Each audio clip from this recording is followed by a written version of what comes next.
नमस्कार प्रिय विद्यार्थियों, जीवी पॉइंट में आपका हार्दिक स्वागत व अभिनंदन। आज अपन राज्य सम्मान स्तरीय परीक्षा सत्र 2024-25 की अर्धवार्षिक परीक्षा पर हम बात करेंगे। आज हमारी कक्षा 12 विषय हिंदी साहित्य के सभी प्रश्नों को हल करने जा रहे हैं।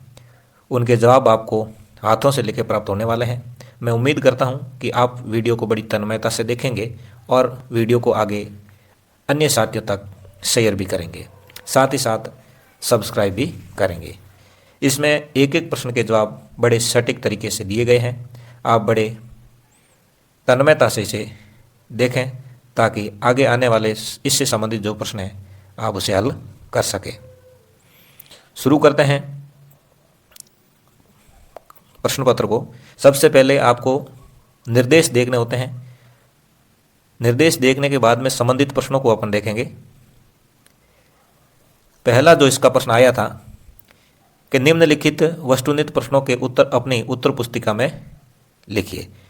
तो इसमें आपको क्या करना है, प्रश्नों के उत्तर पुस्तिका है उसमें आपको लिखने थे। प्रश्न पत्र को हल करते समय आपको प्रश्न उतारने की आवश्यकता नहीं होती है। बोर्ड का नियम कहता है कि प्रश्न के नंबर लगाओ और सीधा उसका उत्तर लिखो। इससे आपका समय बच जाता है, ताकि बड़े प्रश्न करो तो उसमें आपको सोचने का समय मिल जाए। इसलिए कोई भी प्रश्न करो, न तो आपको क्रम का ध्यान रखना है, न आपको प्रश्न उतारना है। जैसे आपको पहला प्रश्न आ रहा है तो पहला प्रश्न करो, पहले से पांचवा आ रहा तो सीधा पांचवा करो। जरूरी नहीं है कि पहले से दूसरा ही करना, दूसरे से तीसरा ही करना है। तो ये बात आपको ध्यान में होनी चाहिए। सबसे पहले पहला प्रश्न देख लेते हैं कि कार्नेलिया का गीत प्रसाद के किस नाटक से लिया गया है। तो कार्नेलिया का गीत जो है वो प्रसाद के चंद्रगुप्त नाटक से लिया गया है। कहाँ से लिया गया है? चंद्रगुप्त नाटक से लिया गया है। दूसरा प्रश्न देख लेते हैं। थैले चुन लो लघु निबंध में किस मान्यता पर करारी चोट की गई है। तो ये जो लघु निबंध था इसमें अंधविश्वास पर करारी चोट की गई है। किस पर? अंधविश्वास पर करारी चोट की गई है। अगला तीसरा प्रश्न देख लेते हैं। रामचरितमानस किस कांड से लिया गया है। ये थोड़ा प्रश्न गलत लग रहा है क्योंकि इसमें यह लिखना था भरत राम का प्रेम जो है वो रामचरितमानस के किस कांड से लिया गया है। तो उसमें जवाब ये मिलना चाहिए था अयोध्या कांड। छोड़ो, जो प्रश्न आया है उसका उत्तर आप अयोध्या कांड मानते हुए चलोगे। चौथा प्रश्न है नाटक का प्राण है। नाटक का प्राण किसे कहोगे।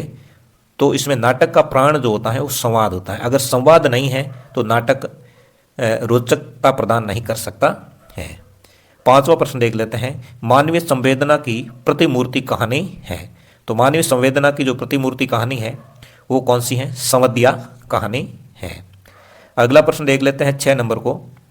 कुटुज का पौरुष व्यंग्य नाम कौन सा है। तो कुटुज का पौरुष व्यंग्य नाम है पहाड़ फोड़। इसमें यह भी पाताल भेद भी होता है, परंतु यहाँ पे पाताल और भेद अलग होने की वजह से इसे अपन गलत कर रहे हैं, बाकी दोनों सही होते हैं। तो पहाड़ फोड़ इसमें सही होगा। इस तरीके से आगे प्रश्न नंबर 7 को देखते हैं। 7 नंबर जो प्रश्न है उसे देख लेते हैं कि मलिक मोहम्मद जायसी कौन सी शाखा के कवि थे। तो मलिक मोहम्मद जायसी जो थे वो सूफी शाखा के कवि थे, यानी सूफी व प्रेम मार्गी शाखा इनके कवि थे। आगे देखते हैं 8 नंबर प्रश्न। हिंदी साहित्य का इतिहास पहले हिंदी शब्द सागर की भूमिका में किसने लिखा। तो ये आचार्य रामचंद्र शुक्ल ने लिखा था। आगे 9 नंबर प्रश्न है। सरोज स्मृति गीत है। तो ये गीत किस प्रकार का है। ये एक शौक गीत है, सुमित्रा नंदन पंत का शौक गीत है। बढ़ते हैं आगे प्रश्न नंबर 10 की तरफ। 10वां जो आपका प्रश्न है। गांधी, नेहरू, यासेर अराफात पाठ सहानी की किस रचना का अंश है। तो किस रचना का अंश है? आज के अतीत। देख लेते हैं आगे 11 नंबर प्रश्न। बिस्कोहर की माटी पाठ की विषय वस्तु किस पर केंद्रित है। तो बिस्कोहर की माटी पाठ की जो विषय वस्तु है वो ग्रामीण जीवन शैली पर केंद्रित है। किस पर है? ग्रामीण जीवन शैली पर केंद्रित है। अगला प्रश्न है आपका। प्रभाष जोशी ने आम जनता को किससे जोड़ दिया। तो प्रभाष जोशी ने आम जनता को पर्यावरणीय सरोकारों से जोड़ दिया। किससे जोड़ दिया? पर्यावरणीय सरोकारों से जोड़ दिया। अगला प्रश्न देखते हैं दूसरे का पहला। दूसरा प्रश्न है आपका रिक्त स्थानों की पूर्ति करनी है। इसका पहला देख लेते हैं, काव्य में शब्द और अर्थ का वैचित्र्य क्या कहलाता है? तो काव्य में शब्द और अर्थ का जो वैचित्र्य है वो अलंकार कहलाता है। क्या कहलाएगा? अलंकार कहलाता है। बढ़ते हैं आगे दूसरे की तरफ। कुंडलीय संध के प्रत्येक चरण में खाली जगह मात्राएं होती हैं। तो कुंडलीय संध जो होता है उसके प्रत्येक चरण में 24 मात्राएं होती हैं। आगे दूसरे का तीसरा देख लेते हैं, आनन रहित सकल रस भोगी काव्य पंक्ति में कौन सा अलंकार है? तो इसके अंदर विभावना अलंकार है जो आपने किया होगा। आगे अगला प्रश्न है चौथा, कि खाली जगह का उत्कर्ष करने वाले धर्म गुण कहलाते हैं। यानी किसका उत्कर्ष करने वाले काव्य धर्म गुण कहलाते हैं? तो काव्य का सौंदर्य और रस, इनका उत्कर्ष करने वाले धर्म गुण कहलाते हैं। पांचवा देख लेते हैं, दूसरे का पांचवा, एक सुव्यवस्थित सृजनात्मक और आत्मनिष्ठ लेखन क्या कहलाएगा? तो वो कहलाता है आपका फीचर। आगे दूसरे का छठा देख लेते हैं, कविता के सुनने से कानों में कड़वापन उत्पन्न होने पर दोष होता है। तो कौन सा दोष हो जाता है? श्रुति कटुत्व दोष हो जाता है। इस तरीके से रिक्त स्थान से संबंधित जो आपके प्रश्न थे वो मैंने आपको हल करवा दिए हैं। आगे बढ़ते हैं प्रश्न नंबर 3 की तरफ। 3 नंबर प्रश्न है अपठित गद्यांश, जो आपको पढ़ा हुआ नहीं मिलेगा, आपने कहीं पढ़ा नहीं होगा, फिर भी इन 4 प्रश्नों के जवाब आपको देने होते हैं। सबसे पहले क्या लिखा है इस गद्यांश के अंदर कि किसी देशभक्त कवि का उद्घोष है, ये हृदय नहीं वह पत्थर है जिसमें स्वदेश का प्यार नहीं। स्पष्ट है कि स्वदेश प्रेम ऐसा पवित्र भाव है जिसकी व्यंजना देशभक्तों के चरित्र में उत्कट रूप में होती है। देखा जाए तो स्वदेश प्रेम मनुष्य का न केवल स्वाभाविक गुण है अपितु वह एक प्राथमिक कर्तव्य भी है। इस कर्तव्य की पूर्ति देश के लिए अपना तन मन धन सभी समर्पित करने पर भी नहीं हो सकती है। महान से मान त्याग करके भी व्यक्ति जननी और जन्मभूमि के ऋण से उऋण नहीं हो सकता, क्योंकि व्यक्ति को जो सर्वस्व प्राप्त होता है जननी और जन्मभूमि द्वारा ही उसे प्रदत्त है। उसका प्रतिदान करके मनुष्य देश के प्रति समर्पित रहने की भावना व्यक्त करता है। देशभक्त के लिए वस्तुतः यह समर्पण भाव महत्वपूर्ण है। तो ये कुछ इस प्रकार गद्यांश था। अब संबंधित प्रश्नों को देखेंगे कि तो इसका क्या होगा, उपर्युक्त गद्यांश का शीर्षक दीजिए। तो इसमें शीर्षक होगा या तो स्वदेश प्रेम लिख दीजिए या देश भक्ति लिख दीजिए, दोनों हो सकते हैं। आगे देखो अगला प्रश्न है आपका कि हृदय नहीं वह पत्थर है जिसमें स्वदेश का प्यार नहीं पंक्ति का आशय है। इस पंक्ति से आप क्या आशय लोगे ये आपको बताना है। तो इसका आशय क्या होता है कि स्वदेश प्रेम ऐसा पवित्र भाव है जिसकी व्यंजना देशभक्तों के चरित्र में उत्कट रूप में होती है। ये लाइन वह उस गद्यांश के अंदर लिखी हुई थी, वही लाइन मैंने यहाँ नीचे लिखी है, आप आराम से वहाँ से देखकर भी कर सकते हो। तीसरा प्रश्न देखो, देशभक्ति के लिए कौन सा भाव महत्वपूर्ण बताया गया है? तो देशभक्ति के लिए देश के प्रति समर्पित रहने का जो भाव है उसको महत्वपूर्ण बताया गया है। आगे प्रश्न था, देशभक्ति में कौन सा समास है, उसका समास विग्रह कीजिए। तो देशभक्ति में देश के लिए भक्ति, ये तो हो गया इसका समास विग्रह है। और इसके अंदर समास कौन सा है? तो तत्पुरुष समास है। तत्पुरुष में भी आगे भेद करें तो कौन सा हो जाएगा? तो वो हो जाएगा आपका संप्रदान तत्पुरुष। संप्रदान तत्पुरुष समास ये भेद है। आगे देखते हैं पद्यांश, संबंधित पद्यांश को देख लेते हैं। अपठित पद्यांश है। पद्यांश कुछ इस प्रकार है,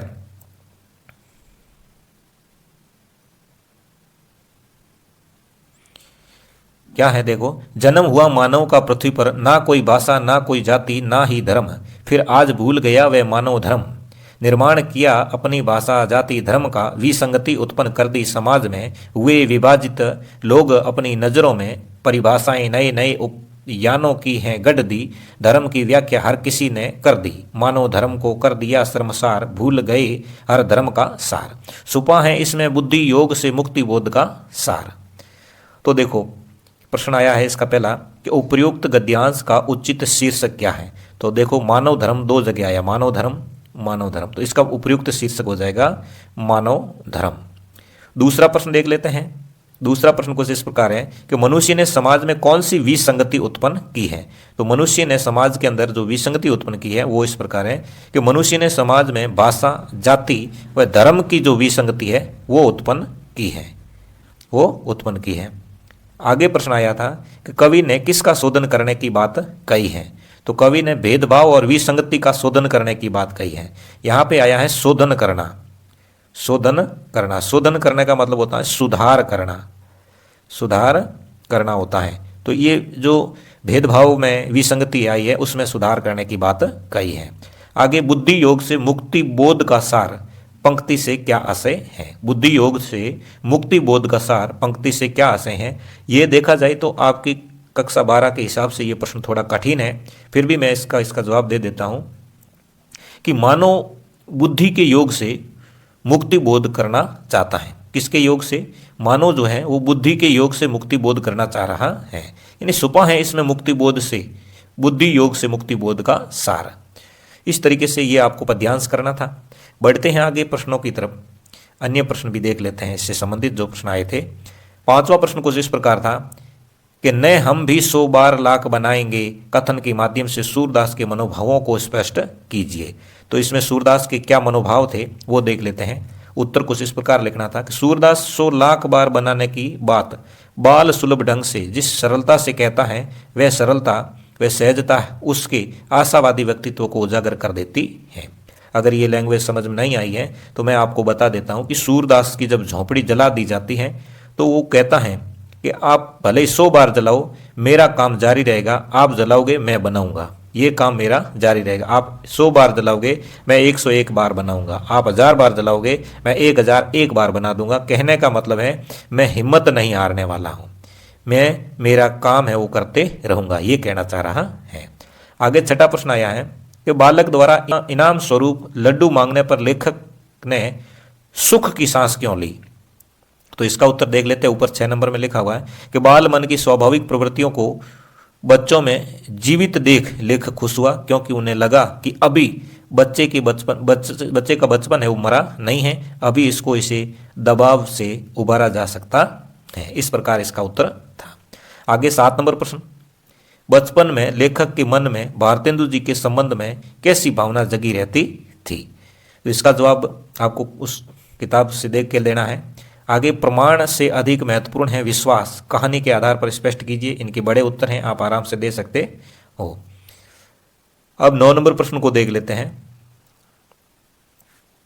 निम्न पंक्तियों में काव्य सौंदर्य स्पष्ट कीजिए।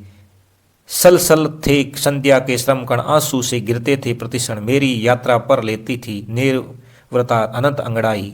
ये कुछ पंक्तियां थी। तो इसमें देखोगे तो काव्य सौंदर्य के रूप में तो प्रस्तुत पंक्तियों में पुनरुक्ति प्रकाश अलंकार देखने को मिल रहा है, जैसे सल सल में पुनरुक्ति प्रकाश है। तत्सम शब्दावली देखने को मिलती है, जैसे श्रम कण है, संध्या है, प्रतिक्षण है, निवृत्ता है। इसमें तत्सम शब्दावली का प्रयोग देखने को मिलता है। खड़ी बोली हिंदी में ये बातें देखने को मिलती हैं। आगे 10वां है मीडिया की भाषा में बीट का क्या तात्पर्य। बीट से क्या मतलब होता है। तो मीडिया की भाषा में बीट से मतलब होता है कि संवाददाताओं के बीच काम का विभाजन जब उनकी दिलचस्पी और ज्ञान को ध्यान में रखकर किया जाए तो इसे बीट कहा जाता है। 11वां था च्युत संस्कृति दोष को उदाहरण सहित बताना है। तो च्युत संस्कृति दोष वहां होते हैं जहां व्याकरण के नियमों के विरुद्ध किसी शब्दों का प्रयोग किया जाता है, तो वो च्युत संस्कृति दोष में आएगा। जैसे फूलों की लावण्यता देती है आनंद, तो यह लावण्यता शब्द है, यहाँ पर इस शब्द के अंदर व्याकरण से नियमों का विरोध हुआ है, व्याकरण के जो नियम है उनका विरोध हुआ है, इसलिए यहाँ पर क्या हो जाएगा, च्युत संस्कृति दोष हो जाएगा। आगे प्रश्न देखते हैं सवैया संध का। सवैया संध का लक्षण बताते हुए उदाहरण लिखिए। तो 12वें का उत्तर भी यहाँ देखने को मिल रहा है कि ये सवैया संध एक वर्णिक संध है। इसके प्रत्येक चरण में 7 भगण होते हैं और अंत में 2 गुरु वर्ण मिलते हैं। 2 इसमें गुरु वर्ण मिलते हैं, तो कुल मिला के 23 वर्ण है वो यहाँ पर देखने को मिलते हैं। यहाँ कितने वर्ण देखने को मिलेंगे सवैया में 23 वर्ण देखने को मिलेंगे। इसे मत गयंद सवैया या मालती सवैया भी कहते हैं। सवैया संध को मत गयंद सवैया या मालती सवैया भी कहते हैं, इस बात का आपको ध्यान रखना है। अब देखते हैं आगे, इसका एक उदाहरण भी मैंने लिखा है कि या लकुटी अरु कामरिया पर राज तिहु पुर को तजी डारो। तो यहाँ भगण देखने को मिल रहे हैं 7 भगण, 1 2 3 4 5 6 7 और ये लास्ट में 2 गुरु देखने को मिल रहे हैं। तो ये उदाहरण आपके सवैया संध का है। आगे देखते हैं अज्ञेय का और पंडित चंद्रदत्त शर्मा गुलेरी है, इनका साहित्यिक परिचय बताना है। तो इसमें एक अज्ञेय का हमें साहित्यिक परिचय है, वो आगे बता दूंगा।